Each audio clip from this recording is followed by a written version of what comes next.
Apple இருக்குது. Red apple நல்லா ஸ்வீட்டாக இருக்கும், கிறிஸ்பியாக இருக்கும், சாப்பிட்றக்கு அவ்வளோ டேஸ்ட்டாக இருக்கும். சாப்பிட்லாம், பறித்து சாப்பிட்லாம் அப்படின்னு சொல்லிட்டு தாங்க வந்தேன். பார்த்தீங்கன்னா இங்கே பாருங்கள், எல்லாமே சொத்தை. இங்கே பாருங்கள்,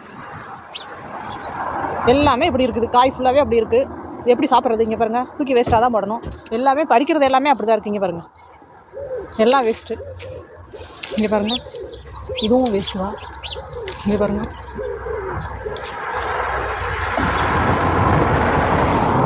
இங்கே பாருங்கள், இதுவும் வேஸ்ட்டுங்க.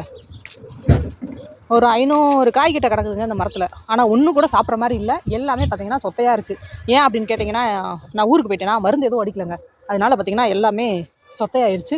இந்த மாதிரி தான் சம்டைம்ஸில் வந்து காய் கொத்து கொத்தாக காய்க்கும். ஆசையாக பறிக்கலாம் அப்படின்னு சொல்லிட்டு போனோம்னா ஒன்றுமே இருக்காதுங்க, எல்லாம் சொத்தையாக தான் இருக்கும். ஒன்று மட்டும் நல்லா இருக்குதுங்க, ஒன்றை மட்டும் பறித்து சாப்பிட்டு பார்க்கலாம்.